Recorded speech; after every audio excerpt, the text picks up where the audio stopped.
ಎಲ್ಲರಿಗೂ ನಮಸ್ಕಾರ.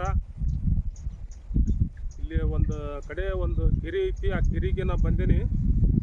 ಅದು ಯಾಕೆ ಬಂದೇನಪ್ಪ ಅಂದ್ರೆ ನ್ಯಾಚುರಲ್ ಇರುವಂಥದ್ದು ಒಂದು ಸಪ್ಪುಗಳು ಭಾಳ ಅದಾವು. ಆದ್ರೆ ನೀವು ಇಂಥ ಸಪ್ಪುಗಳು ತಿಂದ್ರೆ ಮೈ ಒಳಗೆ ರಗತ ಆಗ್ತೈತಿ, ಮನುಷ್ಯನಿಗೆ ತಾಕತ್ತು ಬರ್ತೈತಿ. ಮತ್ತು ಯಾವುದೋ ಕಾರಣಕ್ಕೂ ಇದಕ್ಕೆ ಗೊಬ್ಬರ ಆಗಲಿ, ಎಣ್ಣೆ ಹೊಡೆಯೋದು, ಗೊಬ್ಬರ ಹಾಕೋದು ಇಂಥವೆಲ್ಲ ಏನು ಅಂಶಗಳು ಇದರಲ್ಲಿ ಇರೋದಿಲ್ಲ. ನ್ಯಾಚುರಲ್ ಆಗಿ ತಾನಾಗೆ ಹುಟ್ಟಿರುವಂಥ ಒಂದು ಸಪ್ಪಿದು, ಬಳ್ಳಿ ಸೊಪ್ಪು ಅಂತಾರೆ ಇದಕ್ಕೆ. ನ್ಯಾಚುರಲ್ ಸೊಪ್ಪುಗಳು ಇನ್ನೂ ಸುಮಾರು ಅದಾವು. ಜನರಿಗೆ ಯಾರಿಗೆ ಕೆಲವೊಬ್ರಿಗೆ ಗೊತ್ತಿಲ್ಲ ತಿನ್ನೋದು ಹೆಂಗೆ ತಿನ್ಬೇಕಂತ. ಅವೆಲ್ಲ ಸೊಪ್ಪುಗಳು ನಿಮ್ಗೆ ತೋರಿಸ್ತೀನಿ. ಆ ಎಣ್ಣೆ ಹೊಡೆದಿರಂಗಿಲ್ಲ, ಗೊಬ್ಬರ ಹಾಕಿರಂಗಿಲ್ಲ, ಏನು ಹಾಕಿರಂಗಿಲ್ಲ, ತಾನಾಗೆ ಹುಟ್ಟಿ ಬೆಳೆದಿರುವಂಥ ಸೊಪ್ಪಿದು. ಅದು ನ್ಯಾಚುರಲ್ ಸೊಪ್ಪು. ಸರುಭೂಮಿ ಕೆರೆಗಳು ಎಲ್ಲೆಲ್ಲಿ ಇರ್ತಾವೆ ಅಂತಲ್ಲೇ ಬೆಳೆಯುವಂಥ ಸೊಪ್ಪಿದು. ಕೆಲವೊಂದು ಸೊಪ್ಪುಗಳು ಬೇರೆ ಬೇರೆ ಅದಾವು, ಅದು ಎಲ್ಲ ತೋರಿಸ್ತೀನಿ ನಿಮ್ಗೆ. ಈಗ ನಿಮ್ಗೆ ಹರಿದು ತೋರಿಸ್ತೀನಿ ರೀ ಸೊಪ್ಪದು ಹೆಂಗಿರ್ತೈತೆ ಅಂತೇಳಿ.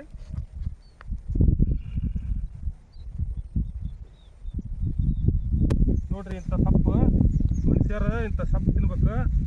ತಿಂದ್ರೆ ಮನುಷ್ಯನಿಗೆ ಯಾವ ಕಾಯಿಲೆಗಳು ಮತ್ತು ಇವು ರೋಗಗಳು ಯಾವುವು ಇರಂಗಿಲ್ಲ.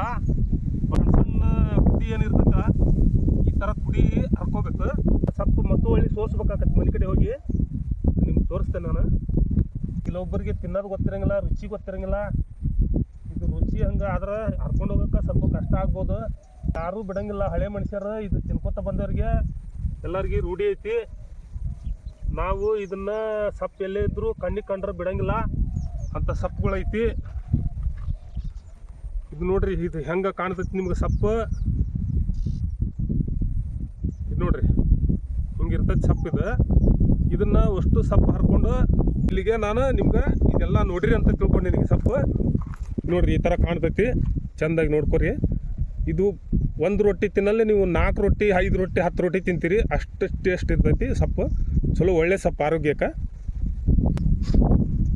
ನೋಡ್ರಿ, ಅವರು ಈಗ ನಾನು ಸ್ವಲ್ಪ ಅರ್ಧ ನಿಮ್ಗೆ ತೋರಿಸಿದೆ. ಈಗ ಅವ್ರು ಹರಿಯಕತ್ತಾರ. ಅವ್ರಿಗೆ ಹರಿಯೋದು ಭಾಳ ರೂಢಿ ಐತಿ. ಆ್ಯಕ್ಚುಲಿ ಸೊಪ್ಪು ಹರ್ಕೊಂಬರೋದೆಲ್ಲ ಕಾಯ್ಕ ಅವ್ರದ. ಈ ಸೊಪ್ಪುಗಳು ಯಾವ ತಿನ್ಬೇಕು, ಯಾವ ಬಿಡ್ಬೇಕು, ಎಂಥ ಸೊಪ್ಪುಗಳು ಯಾವ ರುಚಿ ಇರ್ತೈತಿ ಅನ್ನೋಂಥದ್ದು ಭಾಳ ಅಂದ್ರೆ ಭಾಳ ಗೊತ್ತಿರುವಂಥ. ತಿಂದುಬಿಟ್ರೆ ಮನುಷ್ಯ 1 ರೊಟ್ಟಿ ತಿನ್ನಲ್ಲೇ 10 ರೊಟ್ಟಿ ತಿನ್ಬೇಕು. ಅಷ್ಟು ರುಚಿ ಬರ್ತೈತಿ ಬಾಯಿಗೆ. ಮತ್ತು ಗೊಬ್ಬರ ಒಗೆಯೋದಿಲ್ಲ, ಮತ್ತು ಎಣ್ಣೆ ಹೊಡೆಯಂಗಿಲ್ಲ, ಏನಿಲ್ಲ. ತಾನಾಗೆ ಹುಟ್ಟಿರುವಂಥ ಒಂದು ಬಳ್ಳಿದು. ಹಳೇ ವಯಸ್ಸಾದವರು ಅಜ್ಜಿ ಅಮ್ಮಗಳು ಮಾತ್ರ ಇದನ್ನು ಎಲ್ಲಿದ್ದವ್ರು ಬಿಡಲ್ಲ. ಈ ಸೊಪ್ಪು ಎಲ್ಲಿದ್ದವ್ರು ಬಿಡಲ್ಲ. ಅದನ್ನು ಹರ್ಕೊಂಡವ್ರ ಅದನ್ನು ಏನು ಮಾಡಿದ್ರು ಸಂಜೆ ಮುಂದೆ ತಂದು ಒಟ್ಟು ಪಲ್ಯ ಮಾಡಲೇಬೇಕು, ನಾವು ತಿನ್ನಬೇಕನ್ನೋ ಹುಮ್ಮಸ್ ಅವ್ರಿಗೆ ಇರ್ತೈತಿ. ಅದಕ್ಕೆ ನಾವು ಕೂಡ ಅವ್ರ ಕೈಯಿಂದ ಮಾಡಿಕೊಟ್ಟಿದ್ದು ತಿಂದು ನಮಗೂ ರೂಢಿಯಾಗಿಬಿಟ್ಟೈತಿ. ಅದಕ್ಕೆ ನಾವು ಎಲ್ಲಿದ್ದರೂ ಕಂಡ್ರೂ ನಾವು ಬಿಡೋಂಗಿಲ್ಲ ಈ ಸೊಪ್ಪನ್ನ. ರಜಾ ಇರ್ತೈತಿ. ರಜಾ ಇದ್ದಾಗ ಮನೆ ಒಳಗೆ ಸುಮ್ಮನೆ ಕುಂತಿರ್ತಾರೆ, ಟೈಮ್ ಪಾಸ್ ಆಗಂಗಿಲ್ಲ ಅಂಥವ್ರಿಗೆ ಏನೋ ಒಂದು ಇಂಥವೆಲ್ಲ ವಿಡಿಯೋಗಳು ಹಾಕಿದ್ರೆ ಒಂದು ಟೈಮ್ ಪಾಸಿಗೆ ನೋಡ್ತಾರೆ. ಈಗ ಬರೀ ದಿವಸ ಪಿಕ್ಚರ್ ನೋಡೋದು, ಕಾಮಿಡಿ ನೋಡೋದಂದರೆ ಬೇಜಾರಾಗಿರ್ತೈತಿ. ಏನೋ ಅದ್ರೊಳಗೆ ಏನೋ ಒಂದು ಇದು ಒಂದು ನೋಡಬೇಕು. ಏನೋ ಒಂದು ಟೈಮ್ ಪಾಸಿಗೆ ಯಾವ ಸೊಪ್ಪು ತಿಂತಾರಪ್ಪ ಜನಗಳು, ಎಂತೆಂಥ ಊಟ ಮಾಡ್ತಾರೆ, ಎಂತೆಂಥ ಟೇಸ್ಟ್ ಅಡುಗೆ ಮಾಡಿ ಊಟ ಮಾಡ್ತಾರೆ ಅನ್ನೋಂಥದ್ದು ನಮ್ಗೆ ಜನ ಸಪೋರ್ಟ್ ಮಾಡಾಕತ್ತಾರೆ ಅಂತೇಳಿ ನಮಗೂ ಒಂದು ಖುಷಿ ಆಗ್ತೈತಿ. ನಮ್ಮ ಚಾನಲ್ಗೆ ಒಂದು ಸಪೋರ್ಟ್ ಮಾಡಿರಿ. ನಿಮ್ಮಿಂದ ನಾವು ಸಪೋರ್ಟ್ ಮಾಡಿದ್ರೆ ನಿಮ್ಮಿಂದನೇ ನಾವು ಇದಕ್ಕೆಲ್ಲ ನೀವು ಖುಷಿಯಿಂದ ನಮಗೊಂದು ಸಬ್ಸ್ಕ್ರೈಬ್ ಮಾಡಿರಿ. ನಮ್ಮ 2 ಚಾನಲ್ ಅದಾವು ಅಂಥೇಳಿ ಕನ್ಫ್ಯೂಸ್ ಮಾಡ್ಕೊಳ್ಕೋಬೇಡ್ರಿ. ನನ್ನ ಹೆಸರು ರಾಮಚಂದ್ರಪ್ಪ. ನಾನು ಕಸುಬು ಕಲ್ಲುಡಿ ದುಡಿಮೆ ಬಿಟ್ಟರೆ ಮತ್ತು ನಮ್ಗೆ ಬೇರೆ ಕೆಲಸ ಬರಲ್ಲ. ಅಂಥದ್ದು ಅಂಥ ಕೆಲಸನ ಎಲ್ಲ ಗೌರ್ಮೆಂಟ್ ಬಂದ್ ಮಾಡಿಬಿಟ್ಟೈತಿ.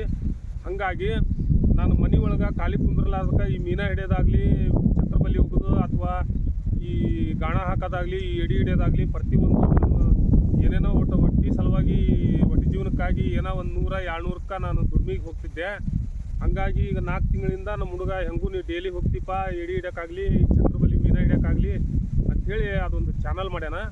ಆ ಚಾನಲ್ 4 ತಿಂಗಳು ಮಾಡಿ ಅದು ರಾಮು ಸೆಂಟರ್ ಅಂತೇಳಿ ಐತಿ. ಅದು ಹೊಡೆದ್ರೆ ಮೊಬೈಲ್ ಒಳಗೆ ಬರ್ತೈತಿ ನೋಡ್ರಿ. ನಿಮ್ಗೆ ರಾಮು ಸೆಂಟರ್ ಅಂತ ಹೊಡೆದ್ರೆ ಬರ್ತೈತಿ. ಅದಕ್ಕೆ ನಾನು ಇನ್ನೊಂದು ಚಾನಲ್ ಈಗ ಮಾಡೀನಿ, 1 ತಿಂಗಳಾಯ್ತು. ಅದು ಯಾಕೆ ಮಾಡ್ಯಾನಪ್ಪ ಅಂತಂದ್ರೆ ನನಗೊಂದು ಕೆಲವೊಂದು ವಿಷಯಗಳು, ಈ ಗಿಡಮೂಲಿಕೆ ಔಷಧಿಗಳಾಗಲಿ ಅಥವಾ ಮಾಟ ಮಂತ್ರದ ಬಗ್ಗೆ, ಅಥವಾ ಏನಾರು ಜನಗಳಿಗೆ ನ್ಯಾಚುರಲ್ ಇರುವಂಥ ಇದು ಹೇಳಿದ್ನಲ್ರಿ, ಈ ಸೊಪ್ಪು ಹರಿಯಕ್ಕೆ ಬಂದೇವಲ್ಲ, ಇಂಥ ಸೊಪ್ಪುಗಳು ತಿಂದ್ರೆ ಮನುಷ್ಯನಿಗೆ ರೋಗ ಇರಲ್ಲ. ಅಥವಾ ಈ ಗಿಡಮೂಲಿಕೆ ಔಷಧಿಗಳಿಂದ ಈ ಕಜ್ಜಿ ಆಗಿರ್ತೈತಲ್ಲ ಅಂಥ ಕಜ್ಜಿಗಳಿಗೆ ಔಷಧಿವು, ಹೊಟ್ಟೆಗಿನ ಔಷಧಿವು, ಹೊಟ್ಟೆಗೆ ತಿಳುವಳಿಕೆ ಈಗ ಮೀನಾ ಹಿಡಿಯೋ ಚಾನಲ್ನಾಗ ಇಡೀ ಚಾನಲ್ನಾಗ ಸೇರ್ಸಕ್ಕೆ ಬರಲ್ಲ. ಅದ್ರ ಸಂಬಂಧ ನಾನು ಎಕ್ಸ್ಟ್ರಾ ಒಂದು ಚಾನಲ್ ಸಪ್ರೇಟ್ ಮಾಡಿದ್ದೀನಿ.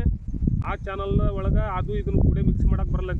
ಶ್ರೀ ರೇಣುಕಾದೇವಿ ಅನುಗ್ರಹ ಅಂತ ಹೊಡೆದ್ರೆ ಈ ಚಾನಲ್ ಬರ್ತೈತಿ. ಇದ್ರೊಳಗೆ ಅಂಥ ವಿಷಯಗಳನ್ನು ಇಂಥದ್ದೆಲ್ಲ ನಾನು ತೋರಿಸ್ತೀನಿ. ಇಂಥ ಮಾಟ ಮಂತ್ರದ್ದಾಗಲಿ ಅಥವಾ ತಿಳುವಳಿಕೆ ಹೇಳೋದು, ಇದು ಗಿಡಮೂಲಿಕೆ ಔಷಧಿಗಳು ಮತ್ತು ಈ ಮೀನಾ ಹಿಡಿಯೋದು ಅವು ಎಲ್ಲ ನಾ ಏನು ಮಾಡ್ತೀನಲ್ಲ, ಇದು ರಾಮು ಸೆಂಟರ್ ಅಂತೇಳಿ ಒಂದು ಹೆಸರು ಹೊಡೆದ್ರೆ ಅದು ಬರ್ತೈತೆ ಚಾನಲ್. ಯಾರು ಕನ್ಫ್ಯೂಸ್ ಮಾಡ್ಕೊಳಕ್ಕೆ ಹೋಗ್ಬೇಡ್ರಿ. ನಮಗೊಂದು ಸಬ್ಸ್ಕ್ರೈಬ್ ಮಾಡಿರಿ, ಲೈಕ್ ಮಾಡಿರಿ. ನಿಮ್ಮಿಂದ ನಾವು ನಮ್ಗೊಂದು ಸಪೋರ್ಟ್ ಮಾಡಿರಿ ಅಂತ ಹೇಳ್ತಾ, ಅದು ಮೀನಾ ಹಿಡಿಯೋ ಚಾನಲ್ ಒಳಗೆ ರಾಮು ಸೆಂಟರ್ ಅಂತೇಳಿ ಹೊಡೆದ್ರೆ ಬರ್ತೈತಿ. ಆ ಚಾನಲ್ ಒಳಗೆ ಬರ್ತೈತಿ ನೋಡಿರಿ. ಎಲ್ಲರಿಗೂ ನಮಸ್ಕಾರ. ಮತ್ತು ಅಲ್ಲಿ